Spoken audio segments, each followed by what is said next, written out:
ভারপ্রাপ্ত চেয়ারম্যান দেশনায়ক তারেক রহমানের নির্দেশে এই তীব্র তাপপ্রবাহের মধ্যে জনজীবন যখন অতিষ্ঠ হয়ে পড়েছে, নগরীর প্রত্যেকটি কোণায় যখন সাধারণ জনগণ তারা এই তীব্র তাপের মধ্যে তারা অত্যন্ত কষ্টে জীবনযাপন করছে, বিশেষ করে আমাদের যারা মেহনতি এবং শ্রমজীবী মানুষরা রয়েছেন, যারা রিক্সা চালাচ্ছেন, ভ্যান চালাচ্ছেন এবং দৈনিক তারা শ্রমের মাধ্যমে তারা জীবিকা নির্বাহ করে থাকেন, তাদের অত্যন্ত কষ্ট হচ্ছে।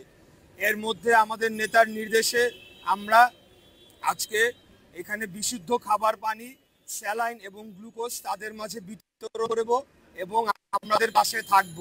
আপনারা জানেন বিএনপি একটি জনসম্পৃক্ত এবং জনকল্যাণমূলক দল। আমরা সব সময় যে কোনো বিপদ আপদে বা দুর্যোগে বা প্রাকৃতিক দুর্যোগে, বন্যা বলেন বা যে কোনো এখন যেমন অত্যন্ত তাপপ্রবাহ চলছে, বিভিন্ন সময় আমরা সাধারণ মানুষের পাশে দাঁড়িয়েছি আমাদের দলের নির্দেশে।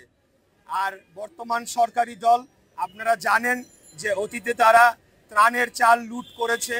বিভিন্ন সময় করোনার সময় সরকারি ত্রাণ এই সরকারের বিভিন্ন উপজেলা চেয়ারম্যান, বিভিন্ন অন্যান্য যারা প্রতিনিধি রয়েছেন তাদের বাসাবাড়ির খাটের নিচে পাওয়া গিয়েছে। কিন্তু বাংলাদেশ জাতীয়তাবাদী দল গত 17 বছর যাবৎ মামলা, হামলা, জেল, জুলুম, অত্যাচার, নির্যাতন বিভিন্ন কিছু মোকাবেলা করেও যখনই আমাদের ডাক এসেছে দলের পক্ষ থেকে আমরা সবসময় সাধারণ মানুষের পাশে দাঁড়ানোর চেষ্টা করেছি। তো আজকে আমরা এই এলাকায় যারা রিক্সা চালক এবং ভ্যান চালক এবং শ্রমজীবী এবং নিম্ন আয়ের মেহনতি মানুষ রয়েছেন, তাদের মাঝে আমরা ঠান্ডা পানি, খাবার, স্যালাইন এবং গ্লুকোজ বিতরণ করে তাদেরকে কিছুটা স্বস্তি দেওয়ার আমরা চেষ্টা করব। এটাই আজকে আমাদের কর্মসূচি। আজকে এখন আমি এই পর্যায়ে বলতে চাই যে বাংলাদেশে যে একটা ভয়াবহ রাজনৈতিক পরিস্থিতি বিরাজ করছে, বাংলাদেশে গণতন্ত্র নাই, ভোটের অধিকার নাই, কথা বলার স্বাধীনতা নাই, বিচার পাওয়ার, সুষ্ঠু বিচার পাওয়ার সুযোগ নাই। এর মধ্যে আমরা আমাদের লড়াই চালিয়ে যাই। আমাদের দায়বদ্ধতা জনগণের কাছে। বাংলাদেশ জনগণ আমাদের যে আগামী দিন কিভাবে আমরা গণতন্ত্র পুনরুদ্ধার করে তাদের অধিকার তাদেরকে ফিরিয়ে দিব এবং বাংলাদেশকে আবারও একটা স্বাধীন, মুক্ত, সার্বভৌম রাষ্ট্রে পরিণত করব।